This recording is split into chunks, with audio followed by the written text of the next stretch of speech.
Hi, everybody. It's Tanya here with your planetary energy update for the week beginning Monday, the 30th of December. So, where I am in Melbourne, we've had a hot couple of days. There are some really severe bushfires happening around the state. Thoughts have been with those people affected by that, as well as all the other fires that are happening in Australia. So, take care, everybody. And wish you well and hope that everything is fine for you and your loved ones. So we have that happening, but then we also have this weird period between Christmas and New Year, which a lot of us are just sort of sleepwalking through at the moment. And it is this time between Christmas and New Year where it feels like time is a little bit fluid. It all sort of crumbles and melts into each other. You're not quite sure what day it is, or what you have to do, or where you have to go, or if you have to work, or whether it's a day that you can rest.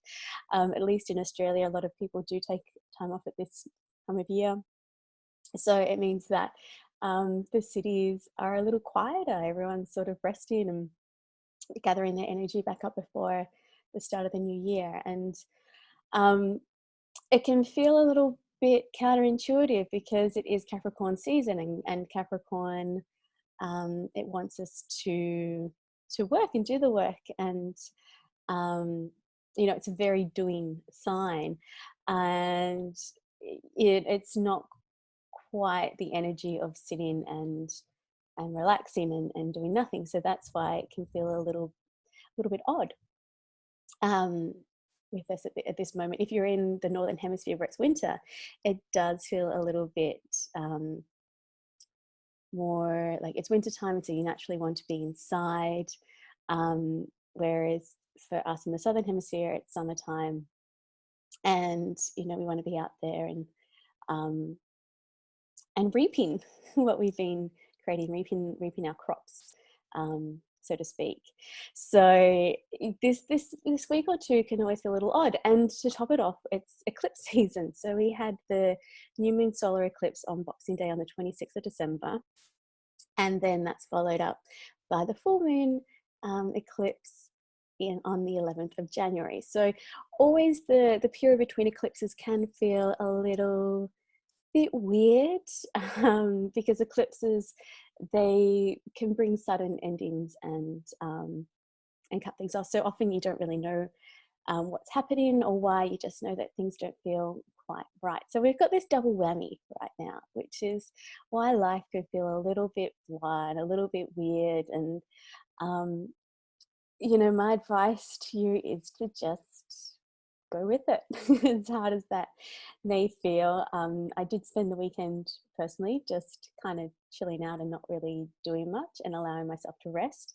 So if that's what you feel and you are able to take the time to rest, make sure you do that.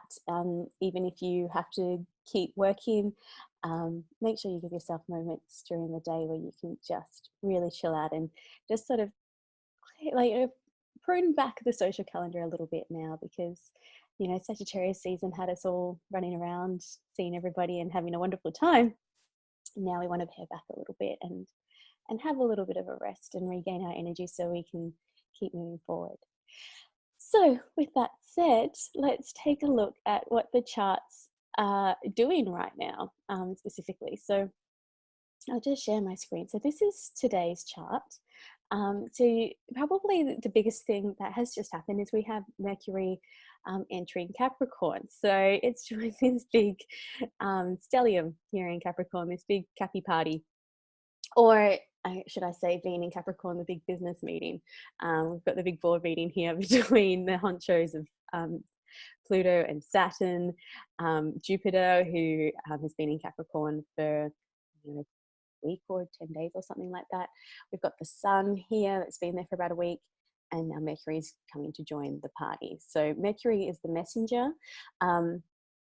It's also known as the alchemist. So it's kind of coming in to help us with this big transformation period that we're going through at the moment. It's coming through to, you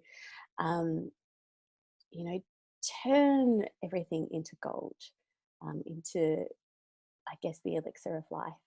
And to keep us going, and to help us create our legacy. So we've got all of this going on here. The sun at the moment is on the south node, so it's kind of burning up through all of the old things that we're shedding, and we're moving through and just shaking out of our systems.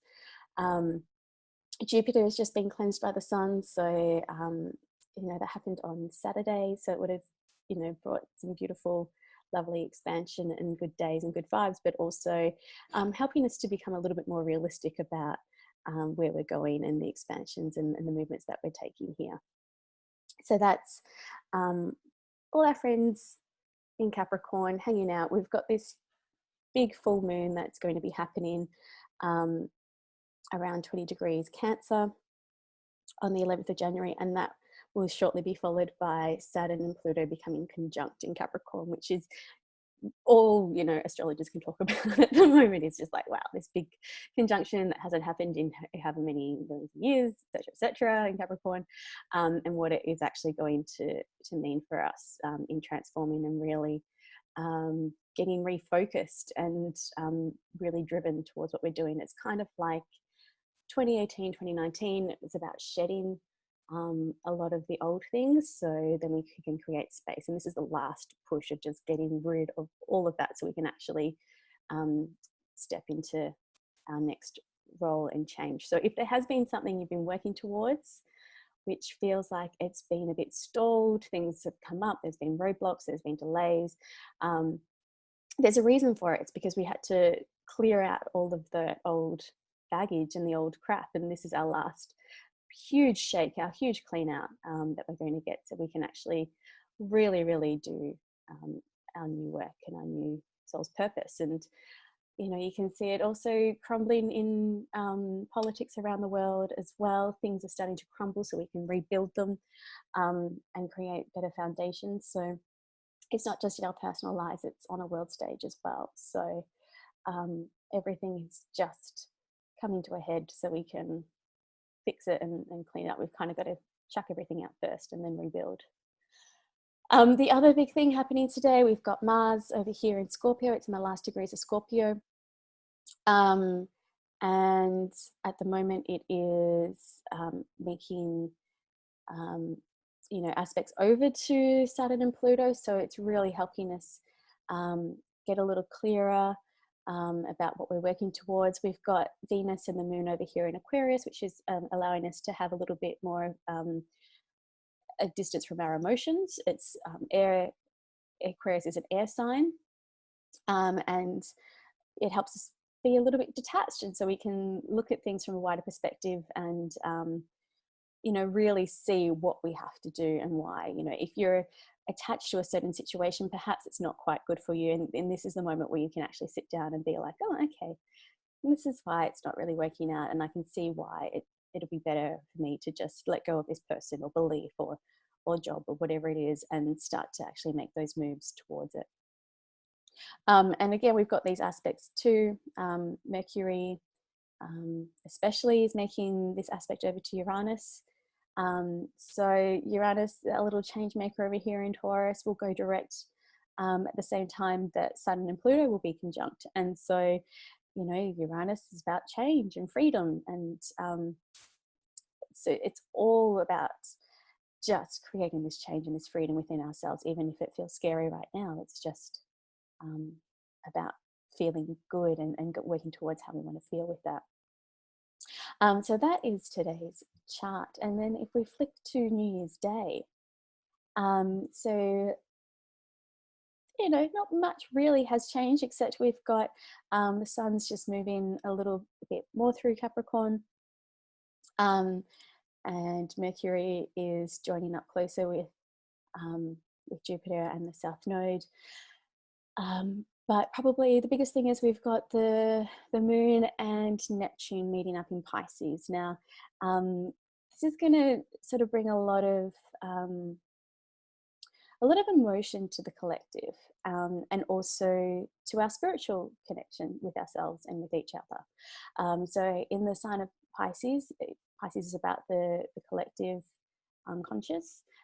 It's ruled by Neptune, so Neptune is currently in its home sign, and that's why you kind of see, Neptune is a generational planet. So for me, my generation, we have Neptune in Sag, and then we're moving through. There was a generation which had it in Capricorn, Aquarius, and now Pisces. And so all the babies and wonderful souls that are being born right now have this really deep connection to the collective, and a spiritual connection. And we'll see that emerge more and more and more as they grow up and start to become leaders in the world. So I think that's really lovely and really beautiful. But having this connection with the moon, it's our emotional body. So yeah, we are having this attachment to the wider community. So it's really nice, I think, to start off the new year with this feeling of like, well, what am I creating? When you're setting your new year intentions, what am I creating that will help serve the greater good? What small things am I doing in my life which will help the future? Like, even if it's just the tiny little things, like you start to recycle better, you might get some green waste happening in your garden, stop using plastics. Like all of these amazing things that everybody can do is helping the collective on a grander scale. It's that whole think global, act local mentality. So just keep that in mind on New Year's Day. And then the other big significant thing is Sunday, the 5th of January. It's Jupiter's starting to meet up with the South Node. So we're starting to feel really good about the past and our inherent gifts and talents, and starting to see how we can actually utilize those in the future for ourselves. And again, we've got this aspect over here to Uranus, and the moon by this stage has headed into Taurus. So, starting to think about how the changes that we need to make to feel grounded and stable emotionally and secure. So yeah, I think it's just going to be a week of reflection and a week of just allowing things to process through us. Also on Sunday, we've got Mars leaving Scorpio, and it has entered into Sagittarius. So Sag being a sign, it's a fire sign. It's all about inspiration and potential and exploration. And so, Mars, after being in this like really fixed water sign of Scorpio, it's now feeling fiery. It's ready to go. I mean, Mars does have a lot of power in Scorpio, but in Sag, it's going to start to give us that oomph that we need to start making steps in the right direction for us. So just be careful, though, that you don't let your Mars get out of hand. But I think with all of these other planets in Earth signs, we're going to be feeling quite grounded about the things that we're doing, but also really allowing ourselves to step into that potential. This aspect here over to Chiron, Chiron being our greatest wound and where we need to heal most. It's, helping us again step into that feeling of, who are we? What do we need to heal within ourselves? And how can we help heal the world as well? How can we serve others? And what new ways can we do it in? The old ways aren't cutting it anymore. So we need to start thinking of new ways of doing it. And so this is helping us to be really innovative, especially with Uranus over here, breaking down the fixed ways of Taurus and allowing us to do new things, which can still stand the test of time. So that's kind of the week. It's going to be pretty eventful within ourselves. And then following that, I think next week we've got the full moon on the 11th of January. So it's going to be a bit of corker. So this is kind of like a breather in between the eclipses.